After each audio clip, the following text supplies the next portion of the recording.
Once upon a time, in a cozy little box, lived colorful puzzle pieces. Each one was unique and carried a bit of magic within. Among them was the tiniest piece of all. His name was Little One. He was small and quiet, and for some reason he felt completely unnecessary. Even if I disappear, he thought, no one will notice. So one day he left the box and hid in a cupboard full of old things. "No one will notice I'm gone," he whispered, curling into a dark corner.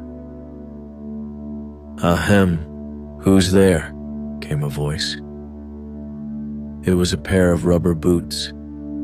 They had stood in that cupboard for years, listening to silence. "It's me," said the puzzle piece. "Little One, from the colorful box." "What are you doing here?" the boots asked kindly. "Why aren't you with the others?" "They won't miss me," Little One sighed. "I'm just a tiny piece. They're all so bright and bold." And he began to cry. The boots waited, then gently said, "You're wrong, Little One. You are needed.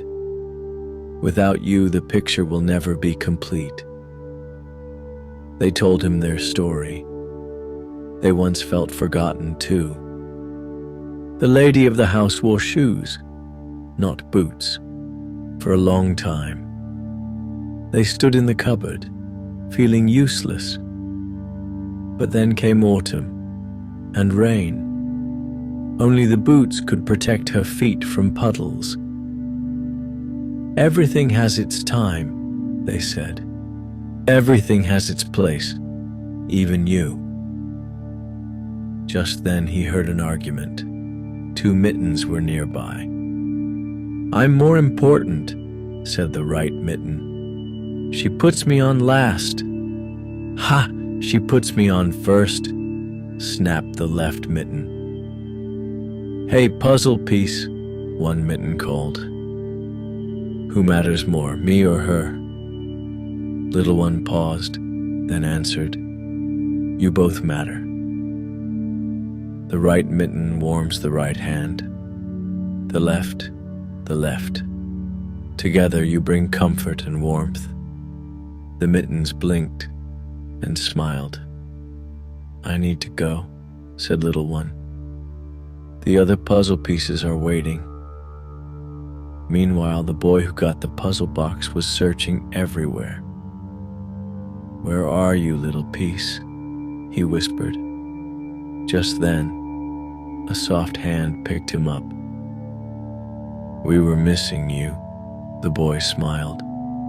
"You are part of the picture." And in that moment, Little One felt warm and calm.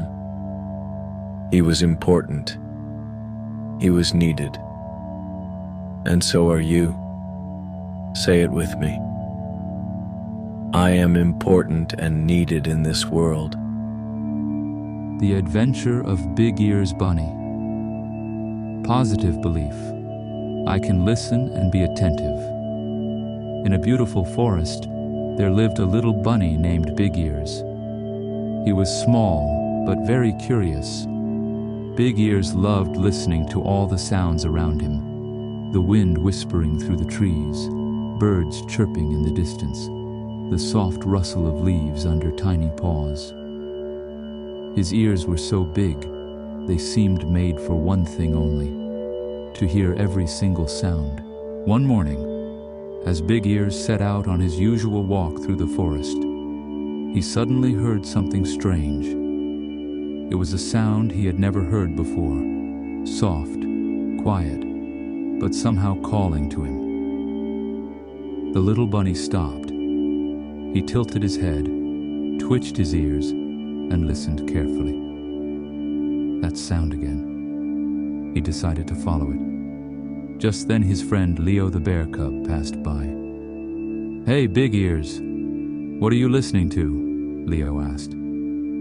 "I heard something unusual," said the bunny. very soft, but it feels important. Want to find out what it is with me?" Leo tilted his head and listened too, but he couldn't hear a thing. Still, he didn't want to leave his friend alone, so he nodded and joined the search. As they walked deeper into the woods, they met Lily the squirrel, gathering nuts for the winter. "Hi, friends. Where are you going?" Lily asked. Big Ears heard a sound, very quiet but new. "We're trying to find it," explained Leo. "Want to come with us?" "Of course," said Lily, putting down her acorns. "Let's go." The three friends followed the softest trail of sound. Then, in the thickest part of the forest, they found it. A tiny baby bird, freshly hatched, had fallen from its nest. It was chirping for help, but its voice was so faint, only Big Ears could hear it. "Oh no, we have to help," gasped Big Ears, his long ears drooping low. "But how do we get him back to the nest?" Leo asked, looking up at the tall trees. "I can climb trees," said Lily. "But I'll need help in case I slip. Someone to catch me or the bird." "I've got the softest belly around," smiled Leo. "I'll be your pillow down here." So the friends worked together. Big Ears gently scooped up the little bird, Lily carefully climbed the tall tree, and Leo lay below, ready with his fluffy bare belly. Up, up, up climbed Lily, and back into the nest went the baby bird. Just then, the bird's parents returned, hearing their baby's tiny chirps. They chirped loudly with joy, flying around their baby with gratitude. "Thank you, kind friends," said the mother bird. She sang a beautiful song that filled the forest with peace. Big Ears, Leo, and Lily smiled. They felt warm inside, not just from helping, but because they listened, really listened. From that day on, all the animals in the forest became more attentive. They listened to the wind, to each other, and to their hearts. And every morning, they reminded themselves, we can listen. We can be attentive. The forest became softer, kinder, and calmer, because one little bunny had ears big enough to hear what others could not. Little Owl, ooh, and the forest guests. Affirmation: every day I become smarter and stronger. In a quiet forest lived a little owl named He was small and fluffy, with big eyes that sparkled in the dark. Was a very curious little owl and observed everyone who entered his forest. The quiet forest was loved by visitors from a nearby village, both adults and children. They came there to gather mushrooms, berries, or just to enjoy nature. If you've ever been in a forest, then try to remember that feeling, what you saw, smelled, and heard. Sitting on a branch, watched each of them. Big people, that is, the adults, seemed incredibly agile and quick to They found many mushrooms, picked berries quickly, and even had time to drink tea while sitting in the clearing. Meanwhile, the little people, the children, didn't gather much, and as soon as they picked something, they didn't notice other mushrooms underfoot and left the forest with half-empty baskets. This made the little. Once upon a time, in a small town lived someone named Alex. Alex had a loving family and a younger sibling. Everything seemed usual except for one thing. Alex had a big passion for cartoons.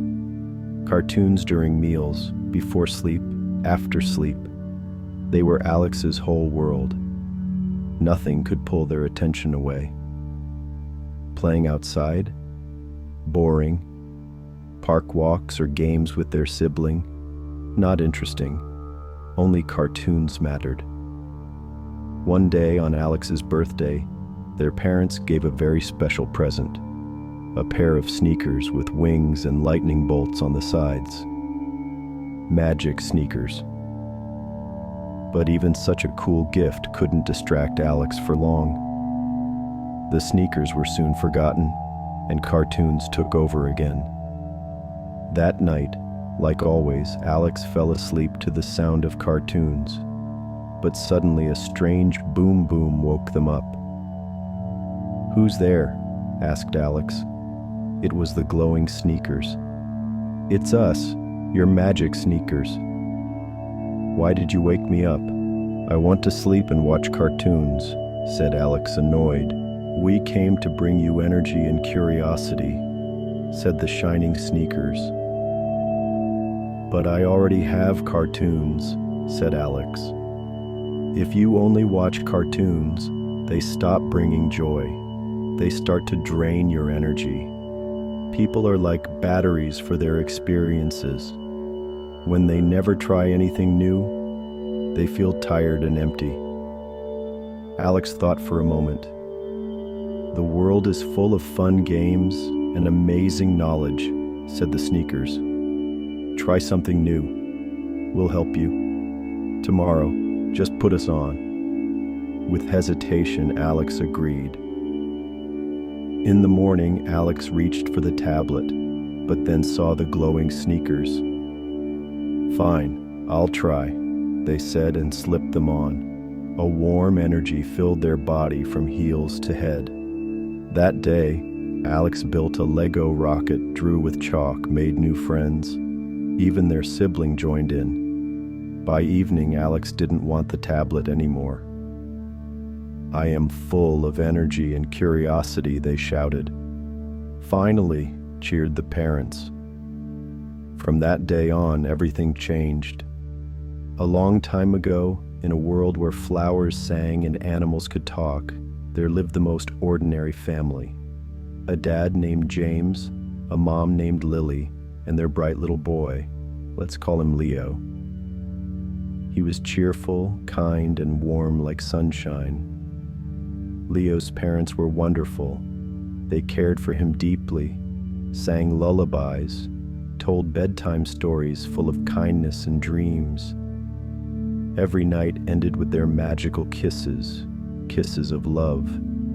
They would whisper, "This kiss is our love, Leo. It protects you and warms you, always." And so it became their nightly ritual. Leo would fall asleep feeling safe, knowing his parents' love was all around him. One morning, just after waking up, Leo saw his smiling parents.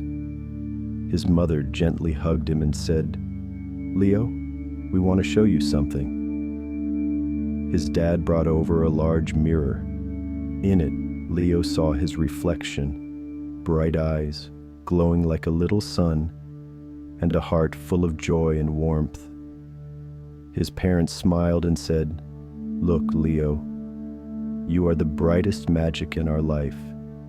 You are our love. We love you deeply." Leo smiled back and felt a cozy warmth spread through his heart. He knew he had the best parents who loved him very much, and he realized that no challenge could defeat him because he was protected by love. He was love. Leo grew up happy and confident, and when he became older, he wanted to give something special to his parents. One night, he named a new sparkling star in the sky, the Star of Love. He believed this star would forever shine and watch over loving hearts everywhere. Maybe you've seen that star too, even if you didn't know what it was called. It shines for you because you are loved. And my kiss, or mommy's daddy's kiss at bedtime, is here to protect you. Our love is with you always.